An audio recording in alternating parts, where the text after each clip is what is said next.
పాత్రికేయ మిత్రులందరికీ, electronic media వారికి అందరికీ పేరు పేరున కృతజ్ఞతలు తెలియజేసుకుంటున్నాం. నాకు సినిమా కానీ రాజకీయంగా కానీ ఎక్కడైనా సరే నన్ను సపోర్ట్ చేసేది మీడియా మిత్రులే. సో జన సైనికుడుగా ఫస్ట్ టైము నేను ఇక్కడ మీ సమక్షంలోకి రావడం, మీతో మాట్లాడటం ఇదే ఫస్ట్ టైము. మేము విజయం సాధించాలి ఎట్టి పరిస్థితులు. ఎందుకంటే నాకు ఆంధ్ర యూనివర్సిటీలో ఎంఏ చేశాను. నేను ఆంధ్ర యూనివర్సిటీ చుట్టుపక్కల ఉన్నటువంటి అటు శ్రీకాకుళంలో కానీ, ఇటు విజయనగరంలో కానీ, వైజాగ్లో కానీ ఎక్కువ మంది మా మిత్రులు ప్రొఫెసర్లుగా, చాలామంది రైతులు, చాలా రకాల వ్యాపారాల్లో అలా సెటిల్ అయిపోయిన వాళ్ళు ఉన్నారు. ఎక్కడికి వెళ్ళినా అంటే మొన్న 3 జిల్లాలు వెళ్ళొచ్చాను. నేను వెళ్ళొస్తే చూస్తే కూటమి అభ్యర్థులు, ఇప్పుడు గుంటూరు కారం సినిమాలో పాఠం చూసారు, కుర్చీ మడత పెడతారని. ఆంధ్రప్రదేశ్ రాజకీయాలు అలాగే మడత పెట్టి బటన్ రెడ్డిని ఇంటికి పంపించే రోజు దగ్గరలో ఉందండి, మీరు ఎక్కువ కంగారు పడకండి అని చెప్పి చెప్తూనే ఉన్నారు. ఎక్కువ ఎండల్లో తిరగకండి మీరు అని చెప్పి ఇదే మాట గట్టిగా వినిపిస్తుంది. ఎక్కడ చూసినా కుర్చీ మడత పెట్టండి, మేము మడత. ఈసారి 2024 వర్డిక్ట్ చాలా అద్భుతంగా ఉంటుంది. శ్రీకాకుళంలో మెయిన్ ఏంటంటే 7 రోడ్ జంక్షన్ అని ఒకటి ఉంది. భిక్ష పెట్టిన నందమూరి తారక రామారావు గారి దగ్గర భిక్ష పెట్టిన రాజకీయ భవిష్యత్తు ఇచ్చినటువంటి చాలామంది అన్ని రకాల పార్టీలు మారి ఈ రోజున వైఎస్ఆర్సీపీ వైపు కొంతమంది ఉండి వాళ్ళు మాట్లాడే మాటలకి సరిగ్గా సమాధానం మా కోనరవి చెప్తాడు, స్పీకర్ తమ్మినేని సీతారాం గారికి. కోనరవి అద్భుతమైన మెజార్టీతో గెలుస్తాడు. అక్కడ అభ్యర్థులందరూ అక్కడ ఇంచుమించు ఉన్న ఒకచోట ఏది పాలకొండ, ఒకచోట అద్భుతమైన విజయం ఉంటుందండి. మళ్ళీ ఊహించరు ఎవరు, అలాంటి విజయాలు ఉంటాయి. సో నేను చూసిన సర్వే, ఇప్పుడు చాలామంది అంటారు ప్రశాంత్ కిషోర్ సర్వే అంటే ఆడికి బాగా డబ్బులు ఇస్తారు, మాలాంటి వాడికి డబ్బులు ఎవరు, అంతే తేడా అదే. ప్రశాంత్ కిషోర్ సర్వే నెంబర్ 1, ఎందుకంటే అతను బీహారు ఈ పక్కన ఉన్న అన్ని చోట్ల అతనే ఉన్నాడు. అతను గవర్నమెంట్లో క్యాబినెట్ ర్యాంక్ ఉంది. అతన్ని ఏదన్నా అంటే కుర్చీ మడత పెడతాడు వీళ్ళని, వైసీపీ వాళ్ళని. ఆడి మీద ఏదో జవాకులు పాడుతున్నారు. ఉన్నట్టు చెప్పే క్లీన్ ఇమేజ్ ఉన్న వ్యక్తి ఎవరంటే ప్రశాంత్ కిషోర్. వీళ్ళకి దగ్గర పడిపోయింది. ఇప్పుడు ఎప్పుడైతే 175 అని విర్రవీగుతున్నారో, అటు 5 మధ్యలో 7 తీసేసాం అనుకోని 15 ఉంటుంది. పోనీ ఇటు 5 తీసేస్తే 17. అంతకుమించి వీళ్ళకి ఎక్కువేమి రావు. మేము చూస్తూనే ఉన్నాం మొన్న పిఠాపురంలో ఎలా పంపించారో కన్నబాబు గారిని. అక్కడ ఎక్కడ చూసినా ఎలా ఉందంటే అద్భుతంగా. ఈసారి ఇప్పుడు చంద్రబాబు నాయుడు గారు వచ్చి మహిళలు, రైతులు, చిన్న వ్యాపారాలు చేసుకున్న రోడ్డు సైడ్ ఉన్న టీ షాప్ వాళ్ళు వృద్ధులు ఏం చెప్తున్నారంటే, అయ్యా ఇప్పుడు చంద్రబాబు నాయుడు గారు వస్తారు, ఈసారి కూటమి అద్భుతంగా బ్రహ్మాండంగా పరిపాలిస్తుంది. పవన్ కళ్యాణ్ గారు పేదవాడి పక్కన పవన్ కళ్యాణ్ గారు ఒక ఆశా కిరణంలాగా ఉన్నారు మా అందరికీ. కాబట్టి తీర్పు అద్భుతంగా ఉంటుంది. దగ్గరుండి పనిచేయిస్తాడు పవన్ కళ్యాణ్ గారు మంత్రులందరినీ. సో మాకు అద్భుతం. ఇంతకన్నా ఇట్లాంటి టైం మళ్ళీ రాదు మాకు. మేము ఒకటే చెప్తున్నాం, మేము ఏదో డబ్బులు ఇచ్చేస్తున్నాడు, పథకాలు ఇచ్చేస్తున్నాడు ఒకటే అన్నాడు. మొన్న నేను అక్కడి నుంచే వస్తున్నాను. నిన్న వచ్చాను. నేను బటన్ రెడ్డి బటన్ నొక్కితే మరి పడిపోవాలి కదా, వాళ్ళకి పెన్షన్లు పడిపోవాలి కదా. పవన్ కళ్యాణ్ గారు ఇచ్చిన పిలుపు చాలా అద్భుతంగా పనిచేసింది. ఈ రాష్ట్రంలో జన సైనికులందరూ నిస్వార్థకంగా మీరు ఇంటికి వెళ్ళి బళ్ళు ఉంటే బళ్ళు, కార్లు ఉంటే కార్లు వెళ్ళి ఆ వృద్ధుల్ని, రైతుల్ని, వాళ్ళని అందరం తీసుకెళ్ళి అక్కడెక్కడో ఆఫీసులో పింఛన్లు ఇస్తున్నారంటే వాళ్ళకి మీరు సహకరించండి అని చెప్పిన ఏకైక వ్యక్తి రాష్ట్రంలో. ఖద్దరు బట్టలు వేసుకున్నా కూడా ఆ ఖద్దరు రాజకీయం ఒంటికి అంటించుకున్నటువంటి వ్యక్తి మా పవర్ స్టార్ పవన్ కళ్యాణ్ గారు. అలాగే ఇక్కడ విజన్ ఉన్న వ్యక్తి చంద్రబాబు నాయుడు గారు వస్తే రేపు 3 ఏళ్ళు కష్టపడాలండి అన్నారు. ఏంటని అడిగా నేను. వీడు చేసిన అప్పులండి అలా ఉన్నాయండి. ఇవన్నీ 3 ఏళ్ళు అందరం కష్టపడితే రాష్ట్రం సుభిక్షంగా ఉంటుంది, సంక్షేమంగా ఉంటుంది, అద్భుతంగా ఉంటుందని చెప్పడం జరిగింది. సో నేను వచ్చాను, అమ్మవారి పూజలు అవి చేసుకుని మేము అప్పుడులో ఒక పాట పాడాం. ఇప్పుడు ఏబిఎన్ మా రాధాకృష్ణ గారికి చెప్పాను నేను. ఇప్పుడు కొండంత అన్న ఉండాలి, లేకపోతే కొండలంటే అన్న ఉండాలి. నాకు ఎవడో లేడండి వెనకాల. జల్లికట్టు ఎద్దులాగా ముందుకు పరిగెట్టాం. లాగే ఒకటి సాసిపెట్టి కొట్టారు, కింద పడ్డాం. అంటే ఏరు దాటేదాకా ఒక లెక్క, ఏరు దాటాక ఒక లెక్క. సరే, ఇప్పుడు పృథ్వీరాజు మాట్లాడిందే మీడియా మిత్రులు చెప్తున్నాం మరొకసారి, పృథ్వీరాజు మాట్లాడిందే కరెక్టు. ఆయన ఉన్నాడు కదా, ఇప్పుడు నేను మొన్న శ్యాంబాబు అనే క్యారెక్టర్ వేస్తే దాన్ని పట్టుకుని ఏడ్చాడు. ఆయనకి ఎందుకు ఇచ్చారో తెలియదు, వ్యవసాయ శాఖ. సంజన సుకన్య నువ్వు వై నాట్ 175 అని అతను తప్పు అని అంటలేదండి. అతనికి ఒక ఉద్యోగం ప్రిపేర్ చేసుకున్నాడు, డ్యాన్స్ వేయటం కెమెరా ముందు సంక్రాంతి సంబరాలకి వాటికి డ్యాన్స్ వేయటం మొదలు పెడితే రేపు పొద్దున్న మేము మా గవర్నమెంట్ వచ్చాక సంక్రాంతి సంబరాలు వేస్తే పాపం ఎక్స్ మినిస్టర్ కదా 1 లక్ష ఇద్దాంలే పేమెంట్ అని చెప్పి మేము పిలుస్తాం. అతను సెట్ అయిపోయాడు అతను. ఇక నగిరి వచ్చేటప్పటికి నగిరిలో నేను ఇంటర్మీడియట్ వరకు శ్రీకాళహస్తిలో చదివాను. స్వీట్లు పంచి టపాకాయలు కాల్చి ఎలా అందరూ చూశారు, ఇలాగ కొత్త భాషలు చెప్పారు గుడ్ మార్నింగ్. ఆవిడ మటుకు ఘోరంగా వెళ్ళిపోయే ఫస్ట్ క్యాండిడేట్ ఆమె. సో ఇవన్నీ ఏంటంటే ఇన్ని దుర్మార్గాలు పెట్టుకుని పైకి ఏంటంటే మేము చాలా గొప్పవాళ్ళం, చాలా ఉన్నతులం. ఇప్పుడు పృథ్వీరాజుదే కరెక్ట్ అంటే మరి అంబటి రాంబాబుది ఏమైంది, అవంతి శ్రీనివాస్ ఏమైంది? ఇంకో దరిద్రం ఏంటంటే వరలక్ష్మి వ్రతం రోజు నాకు యూఎస్ నుంచి ఫోన్ చేశారు ఒక 2 ఏళ్ళ క్రితం. ఒరే కొంచెం ఇంట్లో ఆడవాళ్ళందరినీ కూడా టీవీ చూడొద్దురా నేను. ఏమో ఈ దరిద్రం వాళ్ళు వైసీపీలో ఉన్న వాళ్ళు అంటారు, అయ్యే ఇది మా వాడిది కాదు. మీ వాడిది కాదంటే మీరు చూసారా? ఇలాంటి నీచమైన ధోరణిలో ఉన్నటువంటి వాళ్ళు ఎందుకు రోజా గారు రెచ్చిపోయి మాట్లాడేసి ఒక దరిద్రుడు జైలుకి వెళ్తే ఇంకో దరిద్రుడు సపోర్ట్ చేశాడు అని ఇలాంటి మాటలు మాట్లాడారు. దీనికి అన్ని మూల్యం చెల్లించుకున్న రోజు దగ్గరలో ఉంది. ఏదైనా మాట్లాడితే పోనీ మీ జిల్లాలో ఉన్న పెద్దిరెడ్డి రామచంద్రారెడ్డి ఎందుకు మాట్లాడలే? మీ జిల్లాలో ఉన్న ఎంతమంది మహిళా ఎమ్మెల్యేలు ఉన్నారు, వీళ్ళు ఎందుకు మాట్లాడలా? మీరు ఏంటి అనేది అందరికీ తెలుసు. కాబట్టి నోరు ఉంది కదా అని ఎలా పడితే అలా పడేసుకోకండి. తీర్పు అద్భుతంగా ఉంటుంది. సంక్షేమ బాటలో కూటమి సంక్షేమ బాటలో అద్భుతంగా ప్రయాణిస్తుంది. అద్భుతమైన మేనిఫెస్టో వాటిని తీసుకెళ్ళటానికి ముఖ్యంగా నేను వచ్చిన కార్యక్రమం ఏంటంటే ఒక స్ట్రీట్ ప్లే ఒకటి చేస్తున్నాను. మొత్తం మా హీరో మా మేనల్లుడు ఒక సినిమా చేసాడు, రెండో సినిమా హీరోగా చేస్తున్నాడు. మేము కూడా సినిమాలు ఆపేసాం, మొత్తం ఈ ప్రచారంలోనే ఉన్నాం. అద్భుతమైన ఇప్పుడు రాముడు బ్రహ్మాండంగా రామరాజ్యం వచ్చేసాక మేమందరం హాయిగా ఇంట్లో కూర్చోవచ్చు, హాయిగా మా పనులు మేము చేసుకుంటాం. కాబట్టి అనేదంటే స్ట్రీట్ ప్లేలో వీళ్ళ చేసిన ఏంటి, వీళ్ళ భాగవతాలు ఏంటి, దాంట్లో మా వీర మహిళలు ఉంటారు, కార్యకర్తలు ఉంటారు. ఇప్పుడు మేము మంగళగిరిలో చేస్తే తెలుగుదేశం మా కూటమే కాబట్టి తెలుగుదేశంలో ఉన్న మహిళలను కూడా తీసుకుంటాం. అక్కడ స్ట్రీట్ ప్లే ఎండగడితే ఎలా ఉంటుందంటే ఇమీడియట్గా వెళ్ళి ఓటు వేయాలనే విధంగా తయారు చేస్తున్నాం. ఇంకొక 4 రోజుల్లో అది ఫైనల్ అయిపోతుందండి.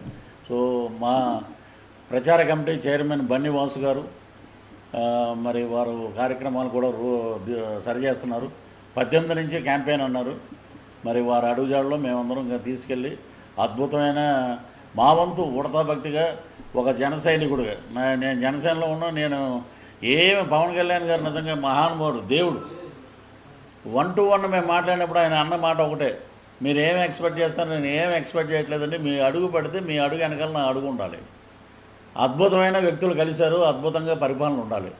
కాబట్టి నేను మీతో పాటు ఉంటానండి, మీ జెండా మోసే జన సైనికుడిగానే ఉంటాను. పవన్ కళ్యాణ్ గారు వదిలిన ఇప్పుడు షర్మిల జగనన్న వదిలిన బాణం షర్మిల అన్నారు, అది కాంగ్రెస్కి వెళ్ళింది. ఇప్పుడు ప్రదేశ్ కాంగ్రెస్ అధ్యక్షురాలు అయ్యి ఒక పోటు పొడుస్తుంది. ఇన్ని అది కొంతమంది డ్రామా అంటారు, కొంతమంది నిజం అంటారు, అవన్నీ మనకు అనవసరం. కానీ ఆ పోటు దెబ్బ దగ్గర 10 to 12% ఓటింగ్ అయితే వెళ్ళిపోద్ది వెనక్కి. సో రేపు కడపలో వైఎస్ షర్మిల గారు అద్భుతంగా గెలిచినా కూడా ఎవరు మాట్లాడే ప్రసక్తి లేదు, అలా ఉంది. సో ఇవన్నీ ఇన్ని రకాలుగా ఉన్నాయి. మేము మా ప్లే ద్వారా మేము ఎవరిని తిట్టం. ఇప్పుడు ఇక్కడ బూతుల యూనివర్సిటీలో తర్ఫీదు అయిపోయిన వాళ్ళు ఉన్నారు, జోగి రమేష్, మిగతా క్యాండిడేట్లు, వాళ్ళ పేర్లు చెప్పడానికి కూడా మాకు అసహ్యంగా ఉందన్నమాట.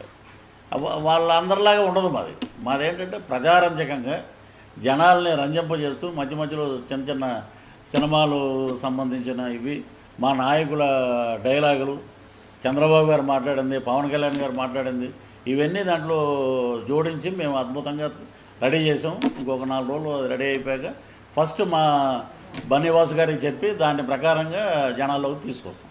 ఇక మిత్రులు మీరు ఏమైనా అడిగితే చెప్పండి.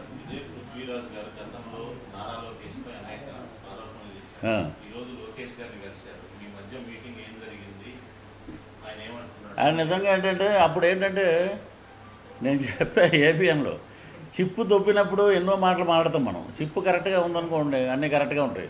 బాబు నువ్వు ఇలా మాట్లాడు అని అంటే అలా మాట్లాడాలి. అక్కడ ఉన్న కొంతమంది వ్యక్తులు ఉన్నారు, మనం పేర్లు అనవసరం చెప్పడం.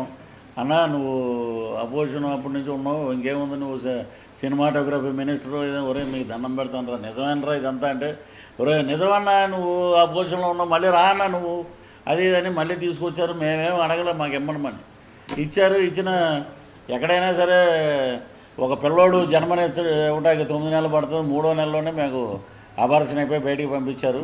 సరే మేము మాట్లాడిందే కరెక్టేనంటే అసలు అమ్మాయి ఎవరితోటి ఈయన మాట్లాడాడు? ఇక్కడ సంజన సుకన్య అని ఇద్దరు ఉన్నారు. ఏం చేస్తావు, అన్నం పెడతావు, ఏదో ఒకటి పెడతారులేండి, తలాంటి ఏదో పెడతారులేండి అందాం. ఇవన్నీ క్లియరు. ఆడ జిప్పిప్పు చూపించాడు. పోర్న్ సెక్స్లో వరల్డ్లో 3rd ప్లేస్లో ఉంది 10 రోజులు. వీళ్ళు పార్లమెంట్లో ఉన్నవాళ్ళు అన్నమాట.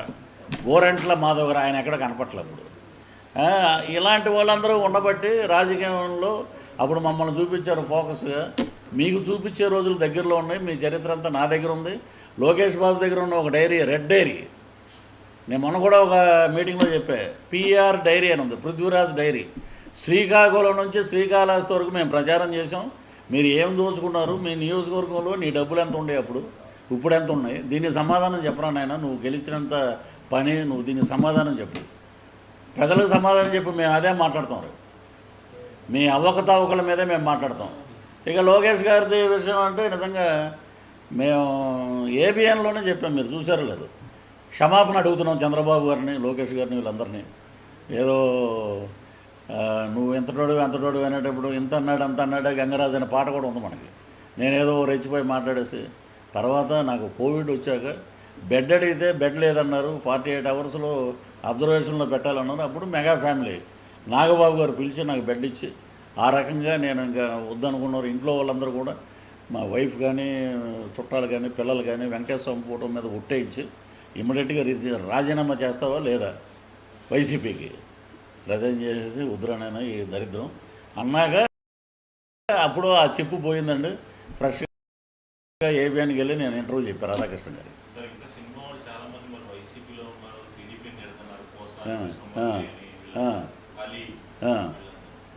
ఇప్పుడు పోసాని గురించి మీకు తెలియదు ఏముంది. ఇంకా పోసాని కృష్ణమూర్తి సినిమా వాళ్ళు ఎవ్వరూ లేరు, వాళ్ళిద్దరే ఉన్నారు అక్కడ. ఇప్పుడు 95 మంది వీళ్ళు ఎవరు ఎలక్ట్రానిక్ మీడియా అడ్వైజర్స్. ఒకప్పుడు రాఘవేంద్ర గారు ఒకరు ఉండేవారు, మనం చూసాం. ఎలక్ట్రానిక్ మీడియాకి సంబంధించి ఒక రాఘవేంద్ర గారు ఉండేవారు, ఒక 5-6 ఉండేవారు, అదే మెంబర్స్. ఇదేంటి ఇది, ఒక్కొక్కరికి బ్రహ్మాండమైన శాలరీసు, వాళ్ళ కార్లు, వాళ్ళ గన్మెన్లు, వీళ్ళు ఏం పుడిచారు, అందరూ నిశానిగాళ్లే కదా, ఎవరు అంత అక్కడ ఉంది. ఓ గట్టిగా మాట్లాడితే ఏదనంటే మేము సిద్ధం, దేనికి సిద్ధం, ఓడిపోవడానికి సిద్ధం. ఇప్పుడు కేఏ పాల్దే నిన్న చూశాను నేను, మా ఓటు చూపించాడు నిన్న. వైట్ హౌస్ ఎదురుగుండా పెడితే కేఏ పాల్ గారు ఎంత ఘన చరిత్ర కలిగినోడు. 14 లక్షల మంది ఉండేవారంటే మీటింగ్, ఒక్కొక్క స్పీచ్ చెప్పాలంటే 40 కోట్లు ఇచ్చి పిలిపించేవారంటండి ఆయన్ని. అలాంటి కేఏ పాల్ రాజశేఖర రెడ్డి గారి దెబ్బకి పక్కకి వెళ్ళిపోయాడు ఆయన.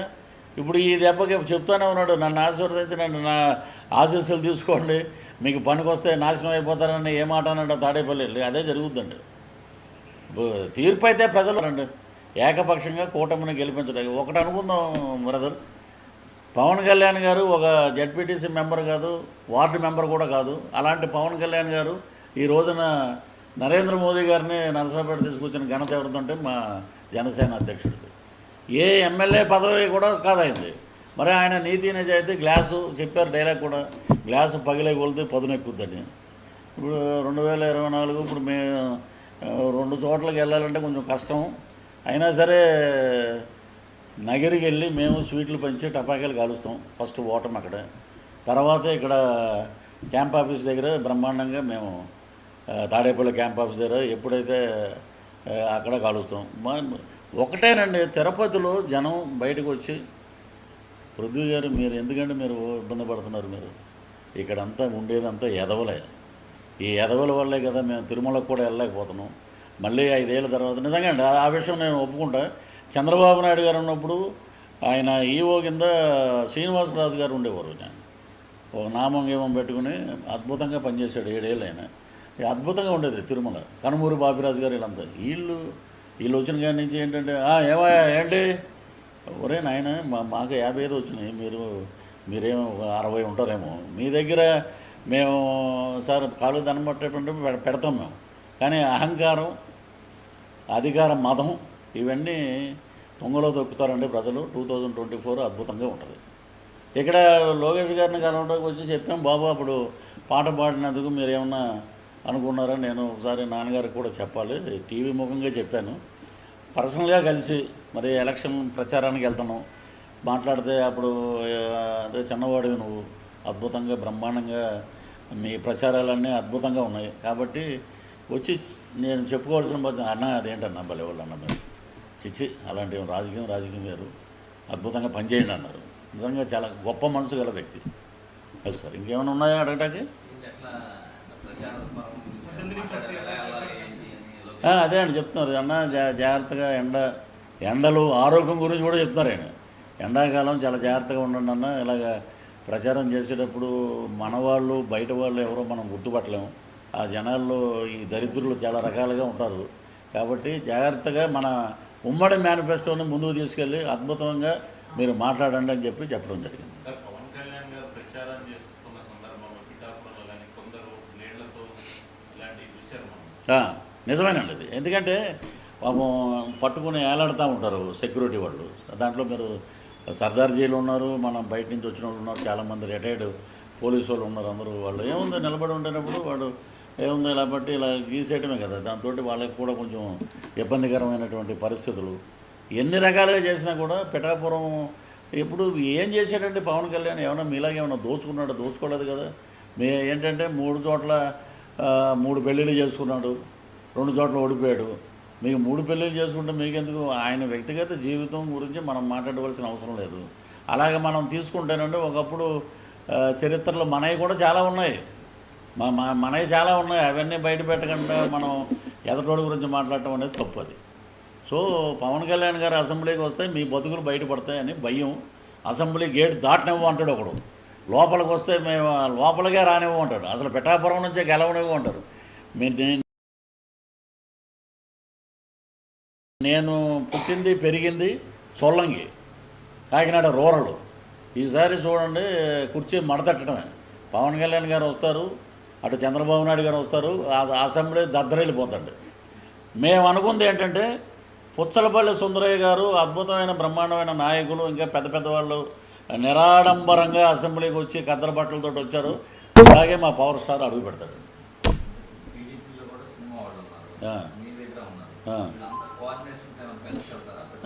అద్భుతంగా ఉంటుందండి ఇప్పుడు ప్రచారం. ఇప్పుడు ఒకప్పుడు బాలయ్య గారు ఏమనుకుంటారు, లేకపోతే ఇటు వెళ్తే ఏమనుకుంటారు, ఒకటే ఉండేది అప్పుడు. ఇప్పుడు అలా కదా, మనందరూ ఒక కుటుంబం బ్రహ్మాండం కలిసి వెళ్తాం, దాంట్లో తప్పే ఉందో. అందరం కలిసి ఒక దుర్మార్గంలో ఎదుర్కోవడానికి మనం బ్రహ్మాండంగా పనిచేయాలి. నేను ముందే చెప్పే, ఎలక్షన్ రాకముందు 1 year ముందే చెప్పే, హ్యాట్రిక్ కొట్టబోతున్నాడు హిందూపూర్లోని బాలయ్య బాబు. సో నాకు ఒకటే సార్, రాజకీయాలంటే దురద. నేను ఉన్నట్టు మాట్లాడతా, ఏమంటే అనుకోండి, ఏమన్నా మాట్లాడుకోమనండి, బయట నాకు అనవసరం. ప్రజలకి చెప్పామా లేదా, మంచి నాయకుళ్ళు ఈసారి బ్రహ్మాండంగా వస్తారు. అటు బాలయ్య బాబు కూడా ఆయన క్యాంపెయిన్ ఆయన, మీరు అన్నట్టు అటు టీడీపీలో ఉన్న సినిమా యాక్టర్స్, ఇటు జనసేనలో ఉన్న సినిమా యాక్టర్స్, ఇప్పుడు బీజేపీలో ఉన్నాడు శివకృష్ణ గారు, వీళ్ళందరూ బీజేపీ, గిరిబాబు గారు, ఇలాగే అందరం కలిసి ఒక కుటుంబంలాగా ఇప్పుడు పార్టీలకు అతీతంగా మేము ప్రచారం చేస్తామండి. అంటే కూటమి ఏర్పడాలి అక్కడ, అది మా ఆశ. అది నేను ఈ దరిద్రుడి మీద నిలబడదాం అనుకున్నాను, అంబటి రాంబాబు మీద. ఆల్రెడీ మా అన్నయ్యకి ఇచ్చేసారు కన్నా లక్ష్మీనారాయణ గారికి. అది ఒరే నువ్వేంటి ఏదో మాట్లాడావంట, నా సీట్ ఇస్తారండి అంటే, ఆడ ఎటు తిరిగి గెలవడన్నా, ఎందుకన్నా ఆడు సోది, ఆడిది, ఆడి గురించి కూడా మనం మాట్లాడవలసిన అవసరం లేదు. ఒకప్పుడు ఏం చేస్తాం, చిప్పు దొబ్బినప్పుడు అందరికీ ప్రచారం చేసాం. మరి అతను గెలవడు ఎందుకు వచ్చింది, నువ్వు నిలబడన్నా 2029లో మేము నిలబడతాం. వీళ్ళకందరికీ లాస్ట్ అండి. ఇప్పుడు జూన్ 4వ తారీఖు ఉదయం 10 పోస్టల్ బ్యాలెట్లో అద్భుతంగా ముందుకు దూసుకెళ్తుంది కూటమి. ఎక్కడోళ్ళు అక్కడ సర్దుకోవడం, బై రోడ్డు వెళ్ళేవాడు బై రోడ్డు వెళ్ళిపోతాడు, ఫ్లైట్లో వెళ్ళేవాడు ఫ్లైట్లో వెళ్ళిపోతారు. వెళ్ళిపోవటం దేతడి పోసమ్మ కూడా అని అక్కడెక్కడికో పోయి బటన్లు నొక్కుంటూ ఉంటారు అన్నమాట. వాళ్ళ ఎమ్మెల్యేలు అన్నారు చాలామంది, నాకు తెలిసిన వాళ్ళు ఉన్నారు పాపం, పేర్లు చెప్తే వాళ్ళకి ఉన్న ఓడిపోతాం నాయన ఎక్కడ మా గురించి మాట్లాడొద్దు అన్నారు చాలామంది. నేను ఒకటే చెప్తున్నా, బటన్ నొక్కితే అతని పేరు వస్తుంది కానీ మాకేం వస్తుంది అన్నాడేమో. మొత్తం డబ్బులన్నీ కోట్లు మేము ఖర్చు పెట్టడం, ఇక్కడ కూర్చొని బటన్ నొక్కడం అయిపోయిందండి. మరి ఇప్పుడు నొక్కమని మరి బటన్ అది ఎలక్షన్ కమిషన్ కూడా చాలా గట్టిగా పనిచేస్తుందండి, వాళ్ళు కూడా వదిలిపెట్టట్లే. సో మేము ఇప్పుడు ఇక్కడ చూడండి, కూటమి ఉన్నా కూడా ఒక చంద్రబాబు నాయుడు గారు, లోకేష్ గారు, అక్కడికి వస్తే ఒక నాదెండ్ల మనోహర్ గారు, నాగబాబు గారు, పవన్ కళ్యాణ్ గారు, ఇటు వస్తే బీజేపీ మా అక్క పురంధేశ్వరి గారు, ఇక్కడ మిగతా జాతీయ అధ్యక్షులు, ఇలా చక్కగా ఉందండి కుటుంబం.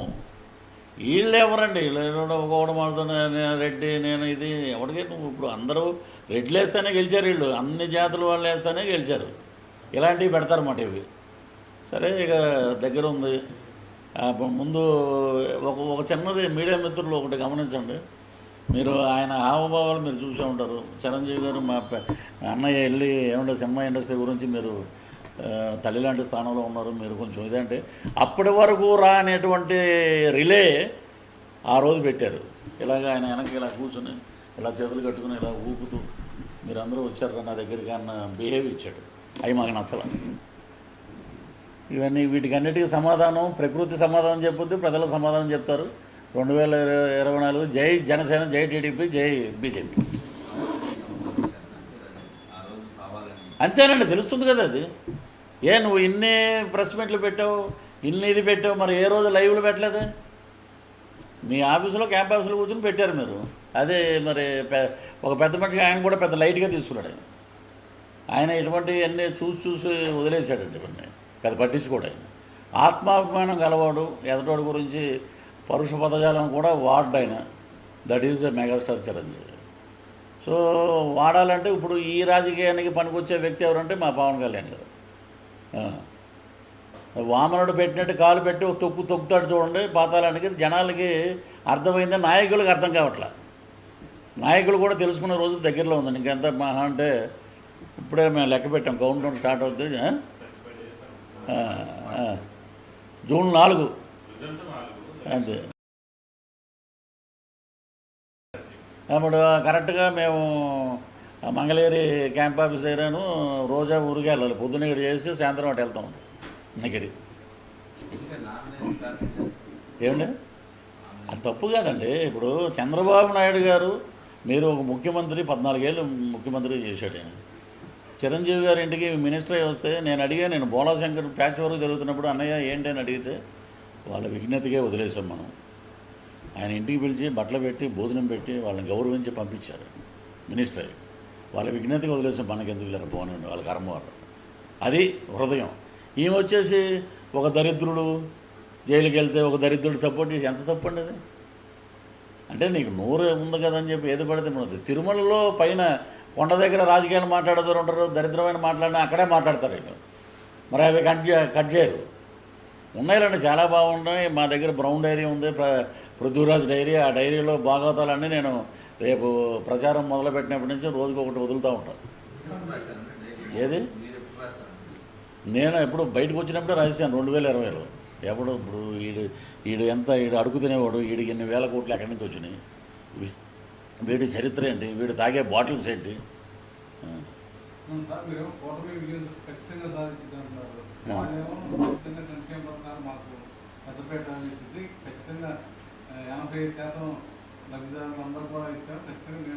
మీకు అబ్బాయి గారి సినిమా ఒకటి మీరు చూడలేదు. నాకు శ్రీకాకుళం 7 రోడ్ జంక్షన్లో మామిడిపళ్ళు వచ్చినప్పుడు మామిడిపళ్ళు సీజన్ బొట్టలు పెట్టుకుని అమ్ముతుంటారు అక్కడ. మొత్తం 7 రోడ్ జంక్షన్ పెద్ద ఫేమస్ అది.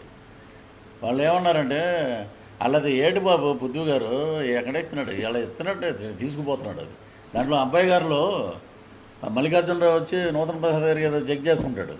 ఈ సైడ్ నుంచి వెంకటేష్ 100గా ఇలా పెడతాడు. అలాగా ఓకే నీ జేబులో పెట్టుకుంటాడు. అది తీసేసి బ్రహ్మానందం మళ్ళీ ఇటు నుంచి ఇలా ఇస్తాడు. అలాగే అది వాళ్ళు చేసేది. మీకు కడప దగ్గర ఉన్న ఒక ఊరిలో పులివెందుల్లో మేము షూటింగ్ చేసాం ధైర్యంగా. పులివెందుల్లో 10 రోజులు నేను షూటింగ్ చేశాను. ఎస్కార్ట్ పెట్టుకుని చేసాం షూటింగ్. అక్కడ ఉన్న రెడ్లే అంటున్నారు పృథ్వీ గారు ఈసారి కొంచెం కష్టం అండి, మా వాడు కొంచెం కష్టం. మా వాడు కష్టమండి ఏదో సిద్ధమని పెట్టుకున్నాడు, కానీ ఇవన్నీ మామూలండి. ఇప్పుడు ఇవన్నీ ప్రజల డబ్బులు కదండి, ప్రజలకు సంబంధించిన డబ్బులేగా ఇవన్నీ. ఏమైనా మీ ఇంట్లోంచి పవన్ కళ్యాణ్ గారు 7 కోట్లు కట్టుకున్నాడండి ఇన్కమ్ ట్యాక్స్ కాదు, మేము ప్రత్యక్షంగా చూసాం. ఆయన చనిపోయిన కౌలు రైతులకంతా ఒక్కొక్క ₹1,00,000 ఇచ్చాడు సొంత డబ్బులు. వీళ్ళు ఏమైనా ఇచ్చారా? వీళ్ళు జేబులో డబ్బులు ఒకరిని తీయమనండి, ఒకరిని. ప్లస్ ఇప్పుడు మీరు అడిగారు మంచి పాయింట్, ఇంకో పాయింట్ వచ్చింది ఇప్పుడు. ముద్రగడ్డ పద్మనాభం ఆడు ముసలి నక్కలాగా ఆడు వచ్చే కాపు చేతని మేము ఎప్పుడు కాపులని చెప్పుకోవాలి ఇండస్ట్రీలో ఉండి కూడా. శ్రీహరి కాపులే, నేను శ్రీహరి మంచి ఫ్రెండ్స్. ఏ రోజు కూడా మేము కాపులండి మాకు ఇవ్వండి, మేము కాపులు. దాసనారాయణ గారు మాకు ఏమైనా ఇచ్చారు అవకాశాలు? కోడి రామకృష్ణ గారు ఏమైనా మాకు ఇచ్చారా? కులం ఎప్పుడు కూడు పెట్టదండి. ఆడ వచ్చేసి ఉప్మా ముద్రగడ్డ అంటారు అతను, అందరూ ఇంకా తెలియదు అతనికి. ఆడ వచ్చేసి మాకు 60 సీట్లు తెచ్చుకుంటే నువ్వు తెచ్చుకో, నేను అనకాపల్లిలో ఛాలెంజ్ చేశా, నువ్వు తెచ్చుకో వైసీపీ నుంచి ఒక ఎంపీ టికెట్, నువ్వు గెలిస్తే నీ దగ్గర నేను ఊడిగం చేస్తాను. కాపులు అని అప్పుడెప్పుడో మా చిన్నప్పుడు కాపులు ఒక దొంగ ఉండేవాడు ఊరు చివర, అటే వెళ్ళబాకంటారంటే ఏంటి వెళ్ళొద్దు అంటారు పెద్దవాళ్ళు. అంటే పిల్లలు అదే చేస్తారు. ఏం చేస్తారంటే ఆడు 2 గంటలు తీసేశారు ఏదో గొడవల్లో. అటే వెళ్ళబోతుంటే ఎవరు రానికుండా ఏ అంటుంటాడు అంతే. ఆ భయం అలాగా. నేను కాపులు సోషల్ మీడియా వల్ల నన్ను కించపరుస్తున్నారు, అందుకే నేను ఉద్యమం మానేస్తాను. సోషల్ మీడియా కించపరిస్తే ఉద్యమం మానేయటమేంట్రా నాయన నువ్వు? నీ ఈ ఉద్యమాలన్నీ నువ్వు ఎవరికి తాగట పెడుతున్నావు? కాకినాడలో ఉన్నటువంటి ఆయన ఎవరో చంద్రశేఖర్, ఆయన కోసం మీరందరూ మిథున్ రెడ్డి నీ సీటే దొబ్బుతుందిరా నేను, నువ్వు ఇక్కడ ఇన్ఛార్జ్ ఏంటి పిఠాపురానికి? మా దౌర్భాగ్యం కాకపోతే. ఇలాగే వీళ్ళందరూ కాపులని ముద్ర పెట్టుకుని ప్రేమలేఖలు రాసుకోవటం. మీకు గౌరవం ఇవ్వాలి. మీకు ఎవరిస్తారండి గౌరవం? మీరు ఏంటంటే పవన్ కళ్యాణ్ గారు 60 ఇస్తారు, ఇప్పుడు 110 ఇచ్చారు. మొన్న ఎంతమందిని గెలిపించారా మీరు కాపు లీడర్లు అయ్యండి? ఒక కాపు నుంచి వచ్చినటువంటి ఒక యంగ్ టైగర్ ఒకడు వచ్చాడు రాష్ట్రం కోసం. ఒక రంగగారిని పోగొట్టుకున్నాం మనం. కాపులు అంటారు మళ్ళీ ఏదైనా ఉంటే. అప్పట్లో హరిరామ జోగయ్య గారు నాకు ప్రజారాజ్యం అప్పుడు నేను చూసా, చిరంజీవి పాలకుల్లో గెలిచినా కూడా రాజీనామా చేస్తాడేమో అని 4 రోజుల తర్వాత పోలింగ్ ఉంటే ఎవడన్నా మాట్లాడతాండి అది. అంటే మీరేంటంటే మీ చెప్పు చేతల్లో లీడర్లు ఉండాలి, పేద ప్రజలకు ఎవడో పని చేయకూడదు. కాపులనే ట్యాగ్ పెట్టేసి మేము అర్హర మహాదేవ అన్నట్టు సాధువులు ఉంటారండి, ఓం నమ శివ ఆ టైపులో వీళ్ళు బుద్ధి జ్ఞానం ఉంటే. నువ్వు అనకాపల్లి ఆ కోడిగుడి మినిస్టర్ ఏమో అంతకుముందు పిల్లా గోవింద్ ఆయన ఎమ్మెల్యే గారు, తెలుగుదేశం ఎమ్మెల్యే, 1 ఎకరం దగ్గర 7 సెంట్లు మొన్న నేను చూసి కడిగి వచ్చి అక్కడ 7 సెంట్లు ల్యాండ్ కాపు కార్పొరేషన్ కోసం కట్టుకోవడానికి ఇస్తే అది దొబ్బేసి నువ్వు వైసీపీకి కట్టేసావు. నువ్వు వైసీపీ ఆఫీసు ఇప్పుడు అక్కడ. అది ఏదన్నా ఐటీ గురించి మాట్లాడమంటే కోడిగుడ్డు అంటాడు, గుడ్డు పెట్టింది అంటాడు అతను. అనకాపల్లి బెల్లమే షుగర్ ఫ్యాక్టరీ ఆపేసావు నువ్వు. ఆ బెల్లం గురించి ప్రపంచ ప్రసిద్ధి. ఏ గ్రేడ్ ఏంటో అది చెప్పు నువ్వు. నీకు ఐటీ మినిస్టర్ ఆవిడ ఇచ్చాడు రా నాయన. మన దౌర్భాగ్యం కాకపోతే ఇవన్నీ చూసాం మనం. ఒకటి ఇరిగేషన్ మినిస్టరు, అది ఏం తెలుసు ఇరిగేషన్? ఆవిడ రోజా గారు అయితే నెంబర్ 1 స్థానంలో ఉందంట, 27లో ఉంది మంది. ఏముంది? ఇవ్వండి. ఇప్పుడు ఎక్కడైనా సమీక్షలు ఉన్నాయా? ఒకటే, పవన్ కళ్యాణ్ గారికి 3 పెళ్ళిళ్ళు, బుద్ధిరాజు గారు వెనక నుంచి పట్టుకున్నాడు, నువ్వురా ముందు నుంచి పట్టుకుంటాను నేను. ఇవే మీకు కావాల్సింది. ప్రజలు ఏం చేస్తున్నారు? ప్రజలకు మేము ఏం చేసాం? ఇప్పుడు మేము కలిసారు, మీడియా మిత్రులు పిలిచారు, ఏమంటే మీ అనుభవాలు చెప్పండి అన్నారు. అలాగే ఎక్కడైనా మీ శాఖల గురించి ఎవడైనా మాట్లాడా? అవి లేవు. 2 చోట్ల ఓడిపోయాడు. రోజా గారు 2 చోట్ల ఓడిపోయింది తెలుగుదేశంలో ఉన్నప్పుడు. ఇవి ఏంటంటే ఎలా ఉన్నాయంటే కొన్ని మేము చెప్పకూడదు. అప్పుడు ఉన్నప్పుడు చూసాం, పవన్ కళ్యాణ్ గారు అయితే భీమవరంలో గెలిచాడండి ఆయన చెప్పి ఆపారు. అది భూమన కరుణాకర్ రెడ్డి గారు ఏమో తిరుపతిలో గెలవల, సుగుణమ్మ గారు గెలిచారు తిరుపతిలో. ఆమెను పక్కన పెట్టారు. మా మీడియా మిత్రులందరికీ తెలుసు ఏంటంటే ఒక సామెత ఉంది. ముస్లిమ్స్ మాకు చాలామంది ఫ్రెండ్స్ ఉన్నారు, గదాగా క్యామాలు దాల్కా మజా అని. గాడిదకేం తెలుసు గంధపు చెక్కల వాసన అని. పవన్ కళ్యాణ్ గారికి 55 ఏళ్ళు వచ్చింది గాడిదలా కంటే నీకెంత వచ్చాయో తల్లి నీకు? అబ్బాయి మా ఆయన ఉన్నాడు నెల్లూరు, తెలుగుదేశం అధికార ప్రతినిధి. ఓయమ్మ ఇంత మాట అందా పృథ్వీ గారు? పవన్ కళ్యాణ్ ఈవిడికి ఎంత వచ్చినాయి? ఈవిడికి ఎంత 16? ఈవిడికి ఉన్నాయి కదా ఇంచుమించు 50 పైన. ఇలాంటి మాటలు మాట్లాడే వాళ్ళందరికీ ఫుల్ స్టాప్ పడే రోజు దగ్గరలో ఉందండి. సో అద్భుతంగా ప్రచారంలో మళ్ళీ మిమ్మల్ని కలుస్తాం. మా స్ట్రీట్ ప్లేకి మీ మీడియా మిత్రుల దగ్గర నుంచే అద్భుతమైన రెస్పాన్స్ వస్తుంది. మీ డైరీలో సినిమా వాళ్ళు ఏమన్నా రాశారా? మా దాంట్లో సినిమా వాళ్ళు ఉండరండి. సినిమా వాళ్ళు లేరు, అంతా రాజకీయ నాయకులే. రాజకీయ నాయకులే ఎక్కువ మంది. దరిద్రులంతా అయ్యే చాలామంది ఉన్నారు. ఒకళ్ళు బాటిల్స్ పట్టుకెళ్ళి వాళ్ళు కొంతమంది మన సకల శాఖ మంత్రి ఒక ఆయన ఉన్నాడు, ఆయన పేరు అనవసరం. ఆయన మెప్పు పొందితే వీడికి ఎమ్మెల్యే. అంటే మీ డైరీలో మిమ్మల్ని టార్గెట్ చేసిన లిస్ట్ ఉందండి? నేను ఒకటేనండి, నేను ఒకటే ఇప్పుడు నా మీద ఏడ్చారు చూసారా, వాళ్ళ గురించి అసలు నేను వాడు పట్టించుకుంటే పృథ్వీరాజ్ అన్న వాడు ఎదగడు, ఎదవాలనుకుని వదిలేస్తారు. ఈడు ఎదవా వద్దు తీసే నెక్స్ట్ ఎవరు నువ్వు రామ నువ్వు మంచిదా ఓకే. వాళ్ళు ఎప్పుడైతే నా మీద బ్యాడ్ చేశారో నన్ను నేను చాలా బిజీ అయ్యా.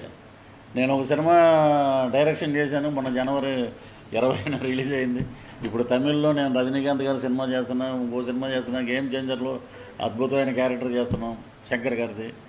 ఇదో సినిమా రంగం నాకు అప్పుడు కన్నా ఇప్పుడు ఎక్కువ ఆదుకుంటుంది. కళామ తల్లి అందరినీ సంకనెత్తుకుంటే నేను చేయబట్టుకుని నడిపిస్తుంది. ఈ చెయ్యేమో రాజకీయంగా నడిపిస్తుంది, ఈ చెయ్యేది. ఈసారి అదే నేను ఏమి అడగనండి. నా దగ్గర ఒక బోర్డు ఉంది, ఆ బోర్డు చూసి కొంతమంది ఎదవలు ఏడ్చారు. అప్పుడు ఫార్చునరు, ఇప్పుడు వచ్చిన ఫార్చునర్ నా ఫ్రెండ్ ఉండి ఎవరే నువ్వు వేరే బళ్ళు ఉన్నాయి వద్దు, ఎవరికైనా కొంచెం స్నేహితులకి ధర్మం ఉంటుంది ఏంటంటే కొంచెం అన్న నువ్వు చైర్మన్ అయ్యావు కదా నా ఫార్చునర్ కొనుక్కో నువ్వు అని చెప్పి ఇచ్చాడు. సరే మా డ్రైవర్ ఏం చేశాడు, దానికి ముందు ఎస్యూబీసీ చైర్మన్ అని పెట్టాడు. పద్మావతి గెస్ట్ హౌస్ పైన కదండి, కింద మంచి వర్షం పడుతుంది, మాదేమో తలతల మెరుస్తుంది నైటు. గబగబా ఒకడు వచ్చాడు, తలుపు కొట్టాడు ఇలా అర్ధరాత్రి. ఏంటంటే సుబ్బారెడ్డి గారు రేపటి నుంచి బోర్డు తీసేమన్నారండి. ఈ బండి ఎవరిదంటే ఇది పృథ్వీ గారు సార్. మనకేంటి ఇలాంటి బండ్లు ఇచ్చారు, ఇతనికేంటి ఆ బండి ఇచ్చారంటే ఆయన ఓన్ అండి అది. ఇక్కడి నుంచి ఇది తీసేమనండి. చైర్మన్ ఎవడో అర్థం అవ్వట్లేదు. అది బ్రహ్మోత్సవాలు అద్భుతంగా చేసాం. బ్రహ్మోత్సవాల్లో నా మీద పడి ఏడిచారు. వీటికన్నిటికీ దగ్గరలో ఉందంటే చర్మగీతం. త్వరలోనే నేను కూడా స్వీట్లు పంచి బాణాసంచా అవన్నీ కాల్చే రోజులు కూడా దగ్గరలో